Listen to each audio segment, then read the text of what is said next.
तो दोस्तों quant small cap fund का जुलाई मंथ का पोर्टफोलियो रिलीज हो चुका है। तो आज हम डिटेल में बात करेंगे। पहले पोर्टफोलियो देखेंगे, अभी जुलाई में क्या चेंजेस हैं, ओवरऑल पोर्टफोलियो कैसा है, रिटर्न कैसी रही है, और सबसे इंपॉर्टेंट चीज़ क्या आपको इस फंड में इन्वेस्ट करके 50 60 100% के रिटर्न्स की एक्सपेक्टेशन आने वाले टाइम में रखनी है, या फिर इस फंड में अगर आप इन्वेस्ट कर रहे हैं तो किस टाइप की एक्सपेक्टेशन यहाँ पर रखनी है। तो आइए एक बारी डिटेल में देख लेते हैं। तो सबसे पहले एक बारी फंड की जो पोर्टफोलियो है उस पर बात कर लेते हैं। तो मैंने यहाँ पर अगर आप देखेंगे तो इसके जुलाई जून मई इन 3 मंथ के पोर्टफोलियो को यहाँ पर प्लॉट कर रखा है। तो यहाँ पर सबसे पहले अभी करंट मंथ का पोर्टफोलियो देखें तो HFCL जैसी कंपनी में सबसे ज़्यादा पैसा है 5% के आसपास।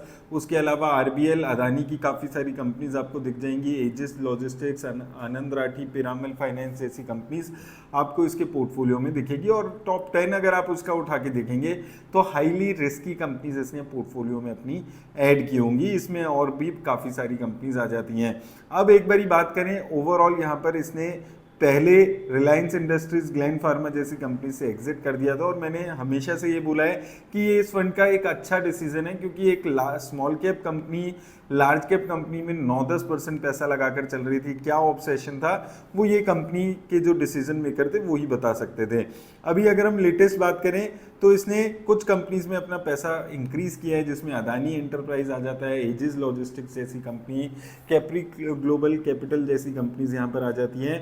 मन्नापुरम फाइनेंस में एक अच्छा खासा एलोकेशन इसने इंक्रीज किया है। इसके अलावा अगर हम देखेंगे तो यहाँ पर नई कंपनीज में हेक्सावेयर टेक्नोलॉजीज में सबसे ज़्यादा एलोकेशन इंक्रीज होते हुए आपको नजर आएगा। उसके अलावा बंधन बैंक में पैसा लगाया है और काफ़ी सारी कंपनीज इसने अपने पोर्टफोलियो में रखी हुई हैं।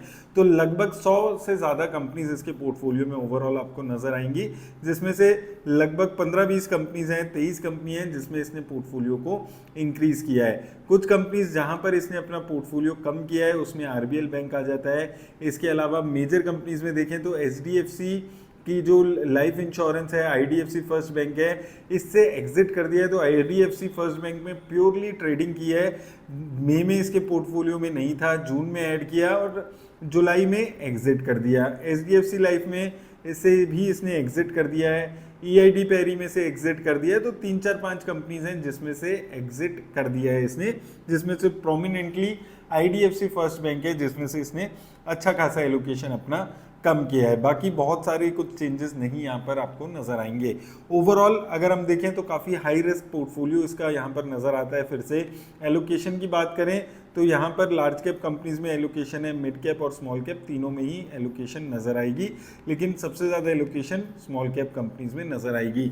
ओवरऑल बात करें तो स्टैंडर्ड डेविएशन इसकी अच्छी खासी है, बहुत ज़्यादा नहीं है जो उम्मीद की जा रही थी इस फंड से, लेकिन वॉलेटिलिटी के मामले में ये फंड अपने बेंचमार्क इंडेक्स से कम वॉलेटाइल है। प्राइस टू अर्निंग भी इसकी अपनी जो ओवरऑल इसका जो इंडेक्स है उससे कम है।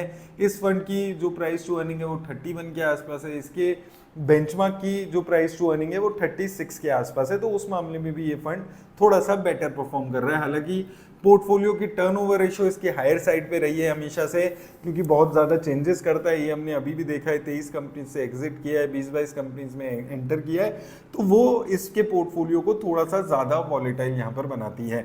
अब बात करते हैं रिटर्न्स के मामले में कैसा परफॉर्मेंस है। तो देखिए 33,000 करोड़ के आसपास का इसका एसेट अंडर मैनेजमेंट हो चुका है। एक्सपेंस रेशियो भी हायर साइड पे आपको नजर आएगी। और ओवरऑल रिटर्न्स वगैरह पे अगर हम यहाँ पर चलते हैं तो देखिए एक साल में 16% के आसपास की रिटर्न है। बेंचमार्क इंडेक्स के हिसाब से अगर देखें, कैटेगरी एवरेज के हिसाब से देखें तो ठीक परफॉर्मेंस नजर आती है। रिसेंटली थोड़ी सी परफॉर्मेंस खराब हुई है, पिछले एक महीने में वर्स्ट परफॉर्मिंग फंड में से एक है। और ये अगर आप यहाँ पर देखेंगे 2026 की बात करें या 25 की बात करें या 24 की बात करें तो एक एवरेज फंड रहा है, ना तो बहुत ज़्यादा अच्छा ना बहुत ज़्यादा खराब। हालांकि ये 3 साल थे जिसमें इस फंड ने पूरी इंडस्ट्री को हैरान परेशान कर दिया था। 2020 में 76% की रिटर्न, 2021 में 91% की रिटर्न थी। ये 2 साल था जिस वजह से आप आज भी देखेंगे कि 10 साल में one of the best performing fund है, 7 साल में भी ये one of the best performing fund है और 5 साल में भी ये अभी तक भी टॉप 5 बेस्ट परफॉर्मिंग फंड में से एक फंड यहाँ पर आपको नजर आएगा। तो लगातार अच्छी परफॉर्मेंस इस फंड में आपको यहाँ पर देखने को मिली है। और बेंचमार्क इंडेक्स की बात करें उससे रोलिंग रिटर्न की रिटर्न्स यहाँ पर देखेंगे तो आपको यहाँ पर भी देखने को मिलेगा कि अभी शॉर्ट टर्म में ये फंड थोड़ा सा अभी सॉर्ट ऑफ कमबैक करते हुए नजर आया, जिसमें ये फंड अपने बेंचमार्क इंडेक्स को यहाँ पर बीट कर रहा है। हालांकि एक पीरियड आया था जब ये फंड बहुत ज़्यादा आउट परफॉर्म अपने बेंचमार्क इंडेक्स को कर रहा था, अपने बेंचमार्क इंडेक्स से 6-7% ज़्यादा रिटर्न दे रहा था, लेकिन अभी रिसेंटली इसकी परफॉर्मेंस फिर खराब हो गई थी। 2023 से वो जो पीरियड था, पिछले 3 साल में बहुत ज़्यादा अच्छी परफॉर्मेंस नहीं थी, तो इसकी जो परफॉर्मेंस थी वो इसके बेंचमार्क इंडेक्स से नीचे चली गई थी। लेकिन अभी रिसेंटली पिछले 2-3 महीनों में इस फंड ने अपने बेंचमार्क इंडेक्स से बेटर परफॉर्म किया है। तो ओवरऑल पिछले 3 साल की परफॉर्मेंस इसकी बेंचमार्क इंडेक्स से बेटर हो गई है। और देखिए ये चीज़ आपको समझनी होगी ऐसे फंड्स के बारे में, चाहे आप कौन स्मॉल कैप की बात करें, Motilal Oswal mid cap fund की बात करें, कि जब मार्केट में पॉजिटिविटी देखने को मिलेगी तो ये फंड्स का नेचर ऐसा है कि ये अपने जो मार्केट है उससे बेटर परफॉर्म कर पाएगा, क्योंकि पिछले 3-6 महीने में आप देखेंगे स्मॉल कैप इंडेक्स ने अच्छा परफॉर्म किया तो ये फंड भी अच्छा परफॉर्म करने लगा है, उससे ज़्यादा अच्छा परफॉर्म करने लगा है। लेकिन इन फंड्स के साथ दिक्कत क्या है कि इनकी डाउनसाइड प्रोटेक्शन बहुत खराब है, तो जब मार्केट खराब होगी तो ये फंड मार्केट से ज़्यादा गिरेंगे, और यही हमने 2025 में इस फंड के साथ होते हुए देखा है, 2024 में होते हुए देखा है। 2024 और 25 में स्मॉल कैप फंड्स अच्छा नहीं परफॉर्म कर रहे थे, इंडेक्स परफॉर्म नहीं कर रहा था, तो ये फंड उससे ज़्यादा गिर रहा था। अब सबसे ज़रूरी सवाल है, जो इन्वेस्टर्स इस फंड में इन्वेस्ट कर रहे हैं, क्या उनको वो 2020-21 वाली परफॉर्मेंस 91% रिटर्न, 76% रिटर्न की उम्मीद करनी है?